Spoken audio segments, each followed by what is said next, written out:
High বন্ধুরা, আমি প্রিয়া। আমার প্রিয়া কিচেনে তোমাদের স্বাগত। আজ তোমাদের করে দেখাবো সম্পূর্ণ অনুষ্ঠান বাড়ির মতন আলু ঝুরি ভাজা। চলো এটা তৈরি করার জন্য সবার প্রথমে এখানে আমি 3টে আলু ভালো করে কেটে ধুয়ে নিয়েছি। এবার এটা গ্রেট করে নেব। যেই সাইডটা বড় সেই সাইডটা করে, ছোট সাইজটা না, বড় সাইজটা গ্রেট করলে দেখতে ভালো লাগে। এবং পরস্পর এটাকে আমি আলুগুলো গ্রেট করে নিচ্ছি। একটা কথা বলে দিচ্ছি, গ্রেট করার সময় কিন্তু যেই সাইডটা লম্বা সাইড থাকবে, দেখো আলুর যে লম্বা সাইডটা সেইটা ধরে গ্রেট করবে, তাহলে বেশ লম্বা লম্বা হবে। আমার গ্রেট করা হয়ে গেছে। এটাকে প্রায় 3-4 বার ভালো করে জল দিয়ে ধুয়ে নেব। এবার দেখো আমাদের ধোয়া হয়েছে। এবার আমি এর ভেতরে দিয়ে দেব ফ্রিজের ঠান্ডা জল। এটা দিয়েও প্রায় 5 থেকে 6 মিনিট রেখে দেবো। তাহলে যেই আঠালো ভাবটা থাকে আলুর গায়ে কষটা, সেটা একদমই থাকবে না। ভালো করে এটাকে ধুয়ে জলটা ঝরিয়ে নিয়েছি। আর একটু যে কিছু জল আছে আমাদের আলুর গায়ে, সেটা পুরোটাই জলটা শুকিয়ে নেওয়ার জন্য একটা কাপড়ের মধ্যে এইগুলো ভালো করে ছড়িয়ে দেব। তাহলে যে এক্সট্রা জলটা যে থাকবে এই সুতির কাপড়ে এটা টেনে নেবে। পরস্পর দিয়ে নিচ্ছি আমি ভালো করে। জলটা কিন্তু আমি একদমই শুকিয়ে নিতে হবে। ঝুরি ভাজা তখনই খুব মুচমুচে হবে যতক্ষণ না জলটা ভালো করে ঝরে যাবে।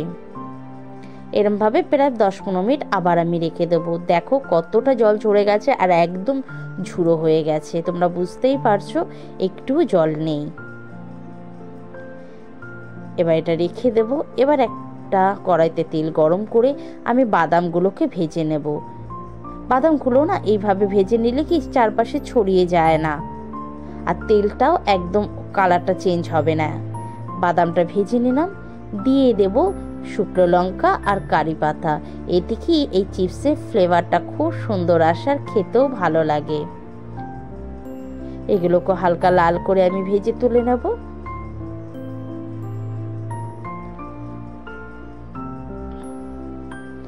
এগুলো হয়ে গেছে। তেলটাকে খুব ভালো করে আগে গরম করে নেবে। দিয়ে দেবো আলুর চিপসগুলো। দেখো যখন বুঝবে আমাদের আলুর চিপস কখন ভালো হবে, যখন এরকম বুদবুদ এসে যাবে দেওয়ার সাথেই, তখনই বুঝবে আমাদের তেল ভালো গরম হয়েছে এবং সুন্দর মুচমুচে হবে। তোমরা বুঝতেই পারছো, এটা বেশিক্ষণ লাগে না, 2 মিনিটের মধ্যে এগুলো হয়ে যায়। আমার দেখো কালার কিন্তু হালকা চলে এসেছে। গ্যাস কিন্তু মিডিয়ামে দেবে, একদম কমাবে না, তাহলে কিন্তু তেল ধরে নেবে। আমার হয়ে গেছে, এগুলোকে তুলে নিচ্ছি। যখন দেখবে হয়ে গেছে তখন অলরেডি ছাড়া ছাড়া হয়ে যাবে তেল থেকে। দেখো কত সুন্দর ছেড়ে গেছে। এগুলোকে এবার ভালো করে তেলটা ঝরিয়ে নেব।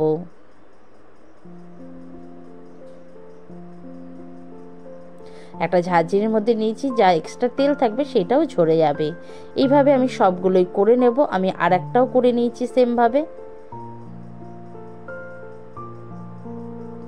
আমার সব করা হয়ে গেছে। এবার আমি এর ওপর দিয়ে দেবো ভেজে রাখা বাদাম, কারি পাতা আর শুকনো লঙ্কাটা। এটা জাস্ট দেখতে সুন্দরও লাগে আর খেতেও ভালো লাগে। বাদামগুলো মুখে যখন পড়ে না, খুব ভালো লাগে খেতে। সবগুলো হালকা করে মিশিয়ে দিয়েছি। আমি একটা স্কিপ করে গেছি, আমি কিন্তু উপর দিয়ে হালকা এখন একটু নুনও দিয়ে দিয়েছি। তাহলে হালকা হালকা, আগে কিন্তু নুন দেবে না, তাহলে কিন্তু একদম জুড়ো জুড়ো হবে না। দেখো কতটা সুন্দর হয়েছে আর খেতেও না অসাধারণ।